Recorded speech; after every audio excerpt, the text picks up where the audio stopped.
Pacers lose game 1-2 themselves. They also lost to the Celtics, who played a very good game, but the Pacers beat themselves. The fouls, the turnovers, the mental lapses in the final minute. They had it, and they lost. They beat themselves. We'll break it all down and some positives today on the Locked On Pacers podcast.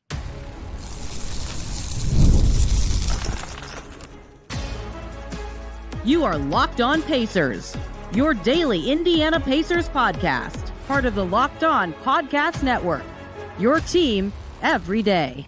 What up, y'all? Happy Wednesday, and welcome into another edition of the Locked On Pacers podcast, where we, of course, talk about the Indiana Pacers. As always, my name is Tony East. I cover the team for Forbes and SI, and today we are still in the TD Garden where chaos just ensued. Pacers, Celtics, Eastern Conference Finals, Game 1. Pacers beat themselves. They really lost in overtime, and the Celtics deserve a lot of credit. I mean, none of my jest about the Pacers beating themselves to deter what they did. Jaylen Brown, hellacious shot at the end of the game. But the Pacers, 21, maybe more, because I was hearing 22 from the team a lot. Over 20 turnovers, over 20 fouls, a ton of mistakes in the final minute of the game, blowing a 5-point lead late. They lose in overtime. Celtics were much better in the final 5 minutes, and they drop a very winnable game 1 of the series, a game in which the Celtics feel probably they didn't play very well. 15 of 45 for 3 were the Celtics. They had a good amount of turnovers themselves. They were not finishing in the paint very well. Pacers had a chance and didn't get it done. So much to get to, and we will start with the last minute where all the drama truly unfolded and what the Pacers said about it. Rick Carlisle says it's on him. Tyrese Haliburton says it's on him. Who is it really on it? It's on everybody. And we'll talk about some positives from this game. Pacers truly did play pretty well, and stuff they'll need to look out for adjustment-wise going forward in the series. But, I mean, there's no place to start for this game better than the end of regulation, where everything was just a catastrophe for the Pacers. They had it. I mean, they took a lead to start this quarter. They were battling, staying in it the whole time, and they took a 5-point lead with under 2 minutes to go after a beautiful step-back jumper from Andrew Nembhard. And then Nembhard hit another beautiful step-back jumper a minute and a half later. But a 5-point lead in the final 2 minutes is, fairly safe in that you should at least have a chance to take a lead at some point again. And the Pacers, after that Nembhard shot, they have a miss from Siakam, and then a miss from Haliburton, and then a turnover before Nembhard hits his shot again. And the Celtics scored 4 points in that stretch. So now the Pacers are up 3 with 47 seconds to go. And turnovers are going to become a theme. They had a great block from Haliburton in there, but they just couldn't put it away. And yet, they still gave themselves a shot. 37 seconds to go, Jason Tatum misses a 3. The Pacers now have the ball up by 3 with about 30 seconds to go. Tyrese Haliburton dribbles off his foot. That was the last chance for the Celtics to get a stop when the Pacers had the ball. Pacers just needed to get a shot up, draw a foul, something, a turnover, a theme again. That was the 18th turnover for the Pacers in the game. And yet, they still had it. So there's so much to get to here. That turnover from Haliburton's brutal. He's looking up, it just bounces off his foot. That can't happen, period, in an NBA game. That can't happen in that moment. He owned it. It was a big mistake. It was a huge mistake in that moment. Disaster. Celtics get it back. Pacers defense steps up again.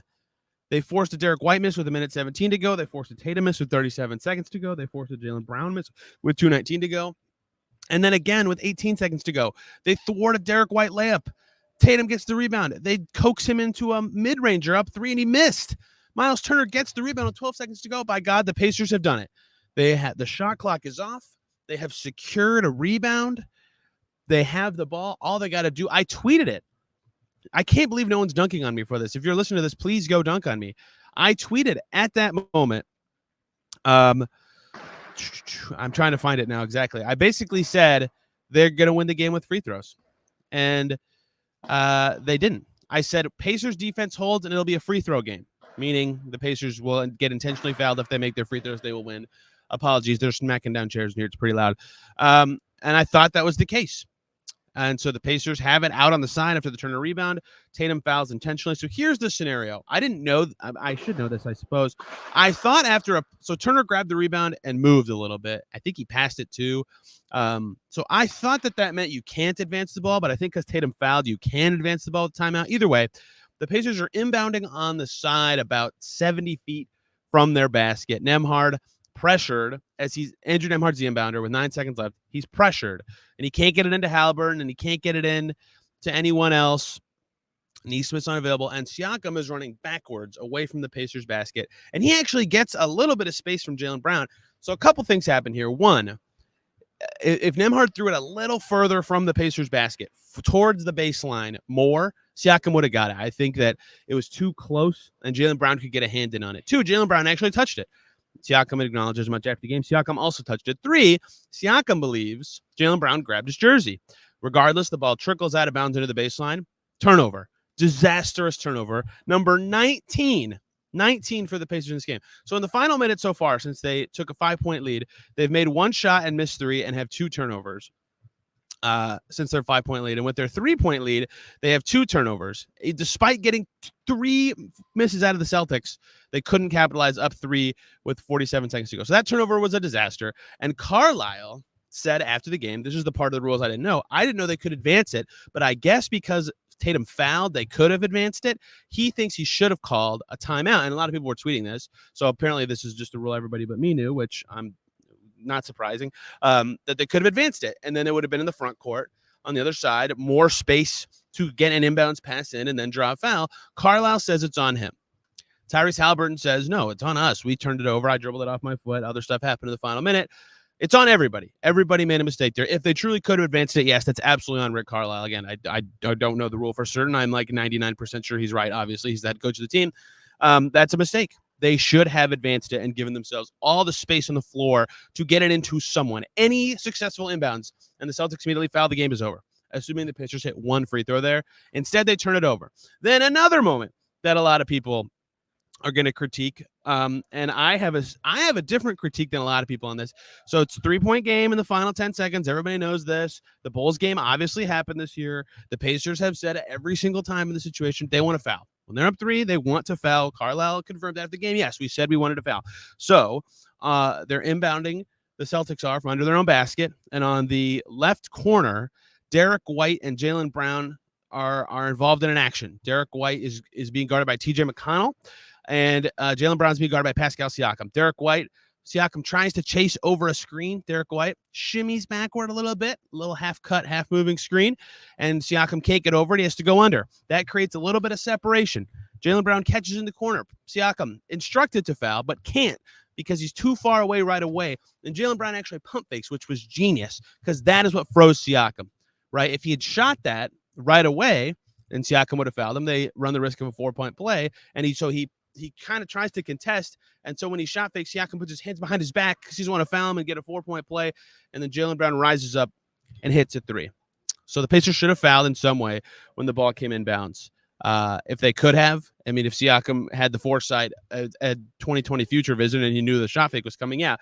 But here's the thing, as a 72% 3-point shooter, even if you foul Brown on a 3 and he misses, the odds he makes 3 free throws are higher than the 3 he actually made. To me, a not heavily contested, a tough corner 3 in that moment is less than a 37% shot, which is what I believe 0.72, which is free throw percentage cubed is. So all in all, given that you don't want to give up the 4-point play, probably the right call in the exact moment of Siakam's quick thinking to not foul. Ridiculously good shot by Jaylen Brown. The sin of the moment to me was not switching on the screen. The second Derek White screened Siakam, TJ McConnell should have floated into the corner with Jaylen Brown because Siakam, by having to go under the Derek White screen, was between him and the basket anyways. And if they're throwing it to Derek White and he gets a 2, you're still winning. Even if Siakam goes over and he just curls into the basket. I get why you don't want to switch, and then Jaylen Brown is shooting over someone my size if he gets the shot anyway. But if he has no room, the second he catches, he's fouled. That's the winning scenario. I think what should have been happening there is everyone is switching. They didn't. And Jaylen Brown hit a ridiculously tough shot. All credit to him. That was an awesome moment. Building explodes. There's still 6 seconds left. The Pacers have one more chance to actually win this game with the ball in a 117-all game in the final 6 seconds. Of course, it should be Haliburton. Is it? The basket. No one's covering it. Dribbles towards the rim, and you can see him processing it. It's really deep. It's probably 30 to 35 feet. Derek White's too far away. He could have shot it, and you can tell he thought about it. 4.8 seconds to go with how far away he was. That's probably getting to the rim at about 2. So the risk is you miss, and the Celtics then have the ball didn't have timeouts. They used their last one to get that last shot for Brown. So I think Haliburton, and he said it after the game, he said that he's going to be thinking about not shooting that one from deep. I'll try to find his exact quote. I tweeted so many things that I am just completely lost. Haliburton said he replayed that last possession 100 times in his head, wishes he took the deep three. He didn't take the deep three. Instead, he tried to shimmy into something else. Derek White, great closeout. Derek White, great defender, stays with them. And then the Celtics send 2 with 3 seconds left. Really tough pass to Myles Turner is available, but Haliburton's trying to make sure he doesn't turn it over. Jason Tatum's all over him. Impossible shot at the buzzer. Does not go in. Overtime instead for the Pacers. And the Celtics there's nothing to say about overtime. There is stuff to say about it, but the stuff to say is the Celtics were just better. They were better in the period. They were the better team for a lot of this game, and they were a better team in the overtime period. The Pacers were 2 for 8 from the field in OT and had 3 more turnovers in overtime. And the Celtics dominated the glass. They had 3 offensive rebounds in overtime. The Pacers had 3 rebounds total. The Celtics were just the better team. The game shouldn't have been in overtime. The Pacers, with any one fewer turnover in the final 2 minutes, with any one not defensive lapse in the final 2 minutes, with a timeout call with 10 seconds to go, with a deep 3 with 4 seconds to go, with any number of things, could have won this game in the final 2 minutes. They were up 5 with 2 minutes to go, and the Celtics missed 4 shots in between then and the end of the game, and the Pacers still lost. This will haunt them forever. That final minute was brutal, and really the reason they lost is that final minute, of course. Like, that's it all built up to that moment, and they gave it away. But really the reason they lost this game is the turnovers and other stuff that I want to talk about in the next segment here on Locked On Pacers. Before we get to any of that, though, we've got to quickly talk about Game Time, which is now an authorized ticket marketplace of the NBA, which makes getting playoff tickets even faster and easier. Prices on the Game Time app actually go down the closer it gets to tip off. And of course, games coming to Gamebridge pretty soon. Killer last minute deals, all in prices, views from your seat, and their lowest price guarantee. Game Time takes the guesswork out of buying NBA tickets. It's the best. I swear it's the best place to get tickets for sporting events. I know that because I used it. I went to a Liberty game in New York at Barclays Center, watched them play the Dallas Wings. I used Game Time to get the tickets, and it was exactly as advertised. I could see the exact views from my seat in the app, and it was basically a dead-on match. There were no hidden fees. The price I saw was the price I paid. I love that it was the lowest price guarantee because they'll actually credit you 110% of the difference if you find cheaper tickets in the same row or section elsewhere. It's perfect. They have event cancellation protection, job loss protection. Your purchase is covered with a flexible customer service policy. It is the best. No more guesswork. No more issues. Download the Game Time app, create an account, use the code LOCKDOWNNHL. Again, that's LOCKDOWNNHL for $20 off your first purchase on Game Time. Terms apply, but again, create an account and redeem the code LOCKEDONNHL for $20 off. Download Game Time today. Last minute tickets, lowest price guaranteed. Back here on Locked On Pacers, still in the TD Garden, and thank you for making us your first listen today and every single day. Make your second listen Locked On Celtics. I can see John Krause, the host of Locked On Celtics, right now, I believe. I saw him a lot today. He was also at the game. I had a great crossover with him if you missed that series preview. A lot of our predictions about the offensive nature of this series came true. We did not predict this many sloppy plays. The Celtics had a lot of sloppy moments too, but they had fewer, and they had a lot more clutch stuff. Tatum was awesome in overtime. Jaylen Brown's shot was ridiculous. Locked On Celtics should be your second listen. Sorry if I'm running on fumes. I am now been awake for 22 straight hours. My flight to get here was super early and then got delayed, which was awesome. But no excuses. Let's plow through. We got plenty more to talk about. Look, the last minute was the thing. And you could point the finger at any of those plays as to why the Pacers lost game one. I tweeted, though, my actual this is why the Pacers lost reason is the turnovers. 21 is the number they finished with. There was some stat sheets that said 22, whatever. More than 20 turnovers for the Indiana Pacers in this game. And a lot of like the ones in the final minute were so magnified because of the moment. Just hold on to the ball. Don't dribble it off your foot. Don't throw it away and you win the game. But man, did they have some ugly ones during the game. Aaron Nesmith had 5, and I think all 5 of them were just rushed dribbling or dribbling into traffic, and they get a steal. I have 2 notes that just say chill out, and one of them was not even about Nesmith, but they just kept dribbling too much. Nesmith loose handle, doing a little too much. That's my 3rd note of the game. Like, that was, I get he is all energy all the time. If he could tone it down from 125% to 110%, it would have gone a long way in this game. 5 turnovers, way too many. 4 for Myles Turner, and they were kind of similar. Dribbling too much or dribbling in traffic unproductively. 2 from Siakam, 3 from Haliburton, the one off his foot, 1 from Nembhard, which was that inbounds pass that I I guess that's on him for not throwing it farther into the backcourt. Just a lot going on that one. 3 for Toppin, also sloppy, kind of too much dribbling, kind of turnovers. That is just brutal, absolutely brutal. In the end of this game, the shot. I'll run through the shot totals and then say why it's misleading. Both teams took 99 shots in this game, but the Celtics took 20 more free throws. You can call that 10 shooting possessions if you want. I think that's a fair way to do it. 10 extra possessions comes from the turnover difference. The rebounding was 44-43. That did not change the possession battle that much. The turnovers was 21-14. That was the game. So those extra chances mattered so much for the Celtics, and it helped that they were living at the line, and Carlisle abstained from officiating discussion at the end by saying he did not want his daughter to take off a full year of college. If you don't know that joke, it's because when he got his fine in the first round for his officiating commentary, he said, well, now my daughter has to take a semester off college because he lost $35,000. It was very funny. Look, the free throw. Okay, so here's why I don't typically talk about officiating. The free throws in this game were 30-10, and I noticed maybe like 2 calls the whole game that I thought were like off or like I don't know, that could have gone the other way. Like that, that's not worth talking about to me. Even though yes, a lot of fans felt differently than me. Obviously, the Knicks game in Game 1 was different because 1, they were massive, and 2, they were more than that. But either way, the Pacers' difference in this game, that free throw difference shows the difference. The possession game killed them, and that happened because they turned it over 21 times, and it was just sloppy play. And it wasn't like they had Game 1 jitters. Like, this was their best Game 1 of the postseason. They sucked in Game 1 against the Bucks. They sucked in Game 1 against they were okay in Game 1 against the Knicks. They were down big at times in Game 1 against the Knicks. This was their best game. They were right in it a lot. Every Celtics punch, they responded. They did a lot of good stuff that we'll talk about, but they just turned it over way too much. And the fouls were bad too. Like, a lot of them were actually bad fouls. They had 23 fouls. The Celtics finished the game with 15. The shooting fouls were obviously a huge difference. And that's why they were quote unquote bad fouls. That sunk them too. The turnovers crushed them in every single way. Now it's an 0-1 series. Pacers have lost Game 1 of every series they've played so far. Obviously, this is far from over. Game 2 and 3 are going to be huge. They won Game 2 against the Bucks and Game 3 against the Bucks, and they won Game 3 against the Knicks. Game 3s have been their series changer, saving grace, whatever you want to say. So far in the playoffs, they have not won a Game 1 yet. So obviously, this guy's not falling. But when you beat yourselves, it hurts so much more.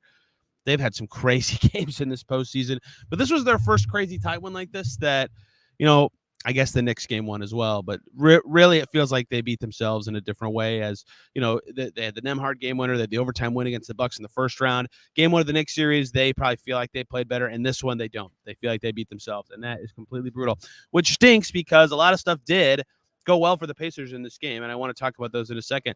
To kind of run through some other stuff that I think needs to be a little better, since this is a negative-ish segment. The Pacers were not prepared for a Celtics zone that really sunk them at times. The Pacers bench was really good the first half, and then the zone kind of gooked it up and made it tougher for them at times. That was later in the first half. They tried to get, like, Jalen Smith went in. I think he was trying to be out there for some shooting. We didn't really ask about it because so many more eventful things happened, and that didn't go very well. They got to be a little more prepared. It was kind of a weird zone. It wasn't like a formation I really understood. Drew Holiday was just kind of like, yeah, I'm going to gook up everything. The Pacers were willing to switch a little more in this game, and I don't know if they can get away with that a lot. Haliburton was getting targeted sometimes. He ended up on some pretty good Celtics players throughout the game, and his offense, Haliburton's, was good. His defense, not so great. I think they've got to find a better way to manage that. Again, I think switching is smart in this series against the Celtics, who have a ton of just terrific one-on-one players, terrific scorers, but did not go very well. Siakam's first half was not good as a play finisher. I think he played a wonderful game by the end. I think he was the best pacer in this game, but his first half wasn't good. And I only say that to say his second half was so good that I think that's encouraging going forward, but I color code my notes with good and bad, and that was not a good thing in the first half. In the second half, the Celtics were switching a lot, and I think the Pacers can do better against that going forward in the series, because there were some possessions they got a little too bogged down, but still found a way to get to get some buckets, as John Krause of Locked On Celtics walks by and gives me a nice hand gesture. What a guy. So a couple things didn't go the Pacers' way. The turnovers, though, were relevant, and Haliburton cooled off late after a strong start, and Pacers got good looks late and couldn't make a lot of them late in the third quarter. Like, just a lot of stuff that if any one of them goes 10% better, they win the game. They chill out on the turnovers a little bit. They're not a disaster in the last 10 seconds. Their stars have cohesion at the same time, right? Siakam excellent in the second half. Haliburton excellent in the first half. Not a huge ton of overlap, although they did have moments where they're both fantastic. The bench was great in the first half and not so good in the second half, right? A lot of stuff flipped. Myles Turner was consistent for the whole game to me, but just they just needed a couple things to be 10% better, and the Pacers win this game. And none of those things were 10% better. The Celtics were the better team, and they get it done. Some positives for the Pacers, though. I mean, they lost, so they're not going to be optimistic. They'll have to make adjustments, and we'll talk about those tomorrow. But some positives in this game, truly. They played well. They hit the Celtics with a good punch, and things that they can build off of going forward. We'll talk about those to close out today's show. Before we do that, though, this final segment is brought to us by our sponsor, BetterHelp. We all carry around different stressors, big and small. When we keep them bottled up, it can start to affect us negatively. Therapy is a safe space to get things off your chest and figure out how to work through whatever's weighing you down. Therapy can be helpful for learning positive coping skills or learning how to set boundaries. It empowers you to be the best version of yourself. It is not just for people who have experienced major trauma. And if you've ever been thinking of starting therapy, you should give BetterHelp a try. It's entirely online, designed to be convenient, flexible, and suited to your schedule. All you got to do is fill out a brief questionnaire to get matched with a licensed therapist and switch therapists anytime for no additional charge. So get it off your chest with BetterHelp. Visit BetterHelp.com/LockedOnNBA today. You'll get 10% off your first month. That's BetterHelp, HELP.com/LockedOnNBA. And we're back here on Locked On Pacers. Thanks for making us your first listen today and every single day. Of course, check out John's Locked On Celtics for your second listen, or any other of our Locked On NBA pods, where you can hear about other games coming up. Mavs, T-Wolves game 1 tonight. Let's close out with some positives, the only positives that I can truly find for the Pacers. Their big three was very good. Not all consistently at the same time, which I just closed with, but Tyrese Haliburton, 25 and 10. He hit 6 threes again. He's starting to look more like he's rounding into the form that we saw early in the season. Really good to close the Knicks series, adjusting from game to game, playing very well. And then once again tonight, Siakam, of course, with 24 and 12. I thought he was the best pacer. His offensive output, obviously tremendous with those numbers. But, after a rougher half, finishing plays, that top of the key mid-range shot that he's become so accustomed to nailing. Whoever was on him for the Celtics, Al Horford, Tatum, whatever forward it was, he was burying the jump right over them. It was very impressive throughout the game. And what actually made him so important in this game, and this will be an adjustment to monitor going forward, I think, for the Pacers, is his defense and who he was specifically guarding became such a storyline to me in this game. The Pacers had to have him on Tatum a lot with their starting five. Nesmith was fouling him too much. Nesmith ends up fouling out in overtime. Obviously, no one else can really handle the kind of bully ball scoring style of Tatum, who was tremendous with his 36 points. I think Siakam was the best answer for him for the 48 minutes or whatever this was, 53. And I think we're going to see more of that going forward. That wasn't how the Pacers aligned all the time, but they got to it later. And Siakam's defense was very good. He played 42 minutes and was +5 in this game. He was tremendous. I think they're going to have to rely on that more going forward. And then Myles Turner was the best player in the first half for either team in this game. He had 18 points at halftime. He was 9 for 13 by game's end, hit 3 threes, 10 rebounds. He was hitting hard on those boards. When Luke Kornet was in the game, Luke Kornet played 13 and a half minutes. Myles Turner kicked his booty. The Pacers crushed Luke Kornet. I don't know how much he could play in this series. The whole Celtics bench was in the negatives. I guess Luke Kornet had a positive plus-minus somehow, but I mean, they didn't guard him, and Myles Turner was great against him in the post. Turner also with 2 blocks. His turnovers were, of course, killer, but I thought he played a wonderful game. So the stars were all good for the Pacers. I think that's an encouraging place for them to start going forward, is that their big three, as their best 3 players has been referred to by them and by fan bases. They were all good. And I think that means something going forward. The Celtics will probably adjust. I think they're going to try to adjust how they defend Haliburton. Drew Holiday was on him, which is what I expected to be the case, but Derek White took some possessions on him too. Derek White was on him on that last possession that we just ran through, for example. They have a lot of bodies to throw at him, and yet the Pacers found ways to be successful there. They have bodies to throw at Siakam. He found ways to be successful. Myles Turner was being guarded by one of the best defenders of the last decade, Al Horford. They found ways to be successful there. It was all very impressive to me, and I think if you just had to have one grand positive takeaway, it's that the Pacers' best players could all be successful in this game, and that's going to matter going forward. Nembhard and Nesmith both shot 50% too. They're going to have to clean up some stuff, obviously, for the turnovers. The key turnover with Nembhard, but he had 7 assists. He shot 50%. He had a fine game. Nesmith, the fouls were too much. He's got to tone that down. The turnovers were too much. He made it some positive plays. His defense is needed. He's going to be on one of Brown or Tatum every time he's in the game, but he's got to cool it at some times. And this series has to mean a lot to him, right? The team he used to play for, the team that traded him away for Brogdon, and people were clowning that trade, right? I think Neesmith shared that meme on his Instagram story of, what the Celtics give up for Brogdon, and it's like SpongeBob holding lint and a penny in his pocket. And now Neesmith obviously likes to prove that wrong. Well, he played a great game defensively.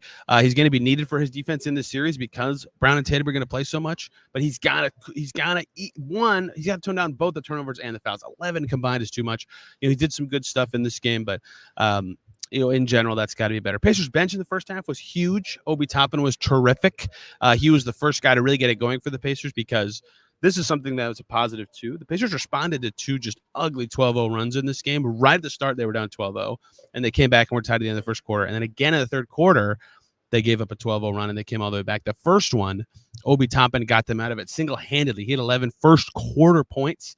He had a 3. He got to the basket. His handle was tight early in the game. He hit one of those mid-rangers that he takes it. I'm always like, why is Obi Toppin taking a mid-range shot? And then I remember that in college, that was like his thing at Dayton, that he was just the best scorer in the nation, and he just drills it. He was really good offensively. I think his defense is a tough fit in this series. There's not really a good place to put him on a team that has a lot of good handlers.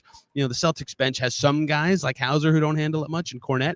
That's the place to put him, but it's tough to do that for 48 minutes, and the Pacers get into switch situations and vice versa.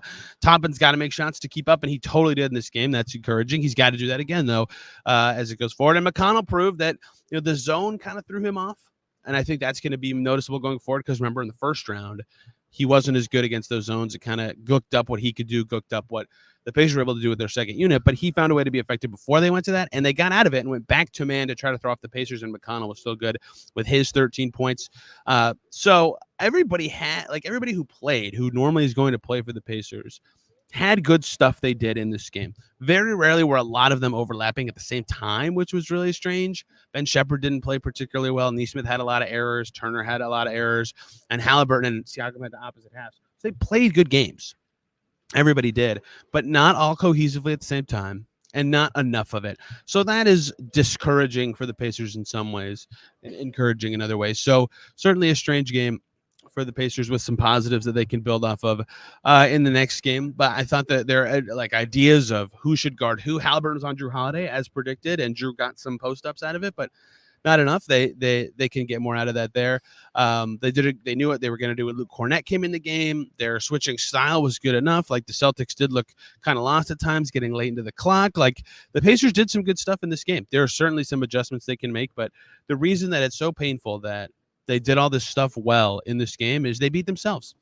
Of course, the Celtics were fantastic in the overtime, but not good enough to get it done, and a lot to build on for the Pacers going forward. It's going to be fascinating to see what this all looks like. Tomorrow we'll have someone else on, either a Celtics person or a Pacers person, to really break down the adjustments going forward, what game 2 could look like, all sorts of stuff late in this game, because as Tyrese Haliburton said, we played great for about 47 minutes. They needed to play great for 48 to get a win in game 1. They'll try to do better in game 2. We'll break all that down tomorrow. I have other stuff I could talk about, but lights are coming out. Other people are filling in around me. It's time for me to give up this space and let other people go. So we'll be back tomorrow with a guest talking more about game 1 and looking ahead to game 2. Hope you guys enjoyed today's show. I'm on Twitter at Tony R. East, and the show is there at Locked On Pacers. Till then, everybody, have a wonderful day.